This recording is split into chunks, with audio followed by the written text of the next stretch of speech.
to create a variety of bath and cleansing products, including bath bombs, whipped soaps, truffles, lotions, and body mist. She also has 3 talented cosmetologists that share her space. Audrey is involved in church, civic, and school events in the Taylorville community. Shop her many handmade products online at audreysboutiqueandluxuries.com. B&G Administrative Services congratulates this month's Business of the Month. Find out more on our services by going to bngadmin.com.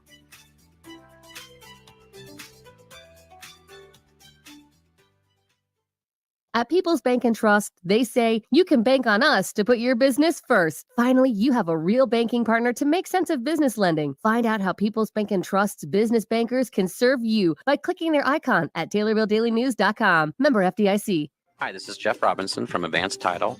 Whether selling your home on your own or through your local realtor, please give us a call at 824-8007 for all your title work needs.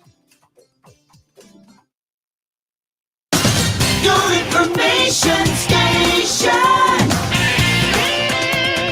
WTIM. It's the WTIM Morning Show. I'm Avery Cooper. Glad to have you along. Your stream on TaylorvilleDailyNews.com, Facebook, and WTIM TV's YouTube. Brought to you by People's Bank and Trust, where they put people first. And Landmark of Taylorville, you'll always do better with Landmark. I have Pawnee School District in the studio. That includes Superintendent Tim Crodeville. Great to have you here, Mr. Crodeville. Thanks. Appreciate it. Good morning to you. Good morning to you as well. Well, hard to believe that it's already coming up on the end of your first semester of the 2022-2023 school year. So how did it go for you this semester? You know, we've had a good semester.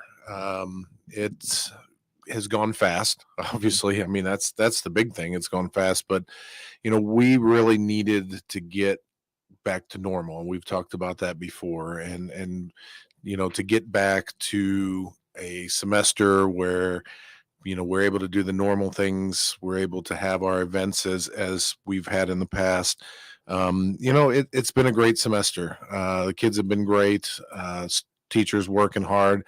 You know, we're getting down to the end of the semester. Obviously, people are ready for that break. We just got off a Thanksgiving break, but you know, 3 weeks left until we go into Christmas break, and it'll go really quickly. Yeah. And would you say that this is the most normal type feeling semester that you've had since before you know what happened? Absolutely. And just, you know, just looking at the students and seeing them in the hallways and, you know, the way they're reacting, being back in, again, what we, you know, consider normal has just been so positive for our community, obviously positive for our school district. And, you know, you hope that you never have to go through anything like that again. How big is your school district again? We are roughly 550 kids. In your opinion, as someone who has worked in a bigger school district as well, do you feel that having that sense of normalcy benefits a smaller school district a little bit more? Or, I mean, it benefits all kids, right? But I guess, and from your perspective right now, do you feel like if you were a bigger school district, it would feel the same? Well, it does benefit all the kids. Right. It's just the feeling in a small school district versus a big school district it's just a little bit different. And that's not a negative towards a big school district. Right. Obviously, I spent 10 or 11 years here at Taylorville and have been, I think this is my 12th year at Pawnee. But you know, it's that sense of closeness, and it's not that in a big school you don't have that closeness, but it's more sectioned off, I guess. There's more cliques in a bigger school versus in a small school. You can't really hide. I mean, Right. there's no place to go. You've been pretty much with the same kids since kindergarten for the most part, or pre-K through high school. So being in smaller groups, I mean, you know everybody, and Right. the kids know everybody. And again, that, you know, some people think that's a positive and some people think that's a negative, but it's a different sense, both positive, Right. between big schools and little schools. I guess but too, or I'm kind of wondering about is, you know, how important it is to be in person for a smaller school too, because you guys rely so much on on each other pretty much, and not having that sense of community probably was pretty tough for a couple of years. Yeah, it was. All communities kind of rally around the school, whether it's a Taylorville or a Pawnee. But when, in a small community where there might not be a lot else going on, when you take the school away from it or a normal school environment away, that takes a very big chunk of what goes on in the community for a year. Obviously we just got through football season and had a successful football season. I mean, obviously sports extracurriculars mean a lot in all communities, but again, smaller towns really rally around their school districts. And, we've got our Christmas concert coming up in a couple weeks. That's always a big deal. So, going back to having that, day in and day out in the community has obviously been a positive. Yeah, absolutely. I couldn't agree more. Speaking of sports, how did your fall sports season go? I know you mentioned football. How did you finish? Yeah, football finished 6-3 and made the playoffs, and we ended up losing the first round. I'm trying to think who we lost to. This is 8-man. This is 8-man football. I can't remember who we lost to. I think we lost to Champaign St. Thomas More, who had beaten us earlier in the year. But 8-man, as we've talked about here before, it's great for us. I know Chris Clark probably is coming in again today after maybe they finally made the playoffs after umpteen years, and it meant a lot. And it means a lot to communities just to be able to compete again, especially for smaller schools. We have good participation right now. That doesn't always equate into success. Unfortunately, in a small school district, your talent kind of comes in waves. So obviously football was successful. Our junior high baseball and junior high softball had winning records. We didn't win any postseason stuff in those two sports, but we're successful.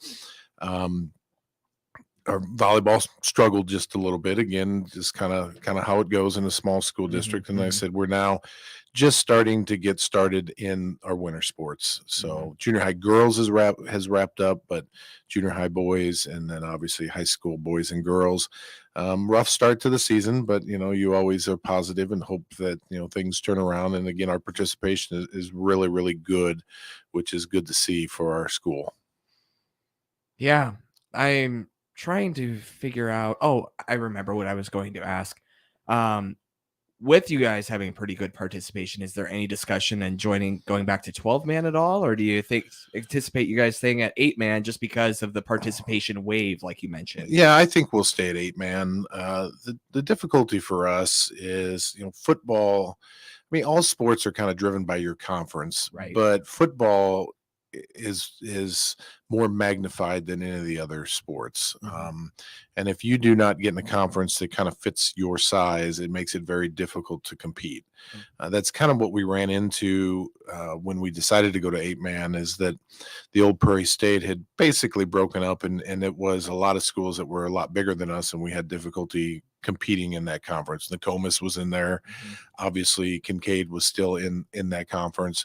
And you had East Alton Wood River, you had Alton Marquette, you had DuPont, you had schools that were just a lot bigger than us. Yeah. So we would have to find a place to play that we could be competitive before I think we would even consider going back to 11-man football. Well, new sports season underway, and as you mentioned, there'll be a lot of fun to look forward to. I wanted to know, we're running up against the timeout in a moment, but I was wondering what else you're looking forward to as the rest of the semester winds down. Doesn't have to be sports related. I'm looking forward to Christmas break too. I'm the same as the teachers. You're ready for that break. But like I said, it's been a good first semester. I really like the role that I'm in as superintendent, to where I get to obviously see both ends of the building. I enjoy being out in the hallways as much as possible, enjoy being out in the classrooms as much as possible. I don't get out as much as I would like to. But the experience I never had as a high school principal that I'm having now as a superintendent, because because of primarily the proximity of my office, but I'm closer to the grade school, and it has been equally enjoyable to me to be out in the grade school, to be in those classrooms and see the elementary school kids, because they're it's cute. It's cute when they recognize me and they try to say my last name, which is difficult. And they're just, friendly and so happy to see you. And that has been an unexpected surprise of being the superintendent, of being down in that end of the building a little bit more. What would you say is kind of obviously it's a pleasure to watch over all these kids, but differences between these younger kids, as you mentioned, and some of the high schoolers? What do you feel like is like just one difference? This is going to sound negative, but because we do have a lot of kids that are happy to be there, but elementary school kids always seem to be happy to be at school. I can understand it. Doesn't matter what the day is. They always seem to be happy to be at school. And obviously you don't always get that with junior high school kids. And I think that's universal for every high school and junior high. There's always going to be a kid that doesn't want to be there. Absolutely. Absolutely. But it's very difficult not, again, to see those kids or to walk into the lunchroom and it not put a smile on your face, because they're so positive and so happy. And like I said, just thrilled to death to be back in school. I want to talk more about some of the things going on, including your Christmas concert coming up here in just a couple weeks. The superintendent of Pawnee School District, Tim Credeville. And by the way, even I have trouble saying your last name sometimes, so I don't blame those elementary schoolers. That's all right. And your stream brought to you by People's Bank and Trust, where they put people first, and Landmark of Taylorville, where you always do better with Landmark.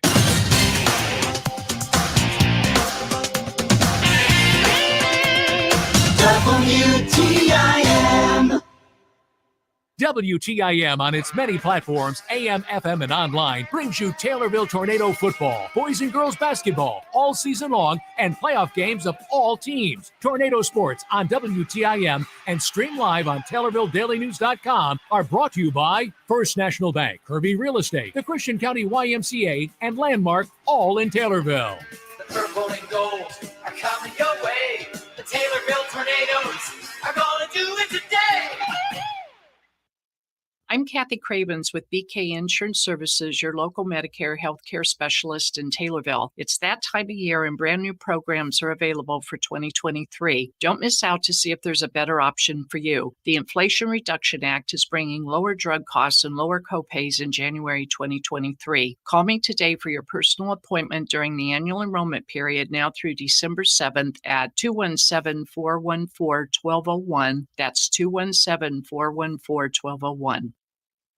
Hi, this is Jared White, host of Central Illinois Outdoors, inviting you to find us on the internet. We are up and running at centralillinoisoutdoors.com. You can jump on there to find our Catch of the Week segment. Also, our archive shows. After they air on the weekend, you can find them every Monday at centralillinoisoutdoors.com. So listen when you can. You can also find us on Facebook. Just search Central Illinois Outdoors. Central Illinois Outdoors on Facebook or at centralillinoisoutdoors.com. We'll see you there.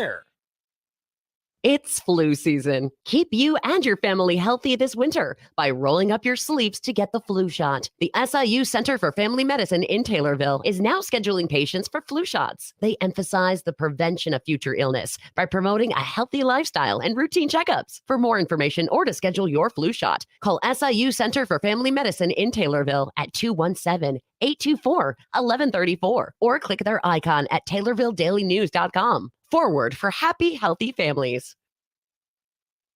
Ho, ho, ho! You know who here with a special gift for your holiday season. Just in time for the holidays, your farmer-owned dairy, Prairie Farms Dairy, brings you holiday milks. Find a variety of holiday milks plus quarts of eggnog and holiday custards in your favorite grocer's dairy case. But for a limited time, holiday milks from Prairie Farms Dairy, bringing farm fresh quality from their family to yours for 75 years. Ho, ho, ho! Gotta go get some holiday milks for those crazy elves. Ho, ho, ho! C&B Bank and Trust is helping to open doors for your wealth. Schedule your appointment with Victor Henson by clicking their icon at TaylorvilleDailyNews.com. Not FDIC insured, no bank guarantee, may lose value. Hi, I'm Bob Reddings of the Bob Reddings family of dealerships. See our huge inventory of about 2,000 vehicles by clicking on our ad at TaylorvilleDailyNews.com. Your information station, WTIM.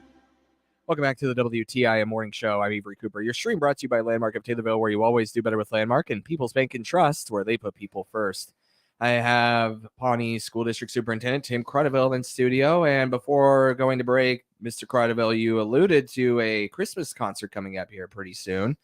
Tell me what that's about. When is it? Yeah, well, our holiday concert is December 12th.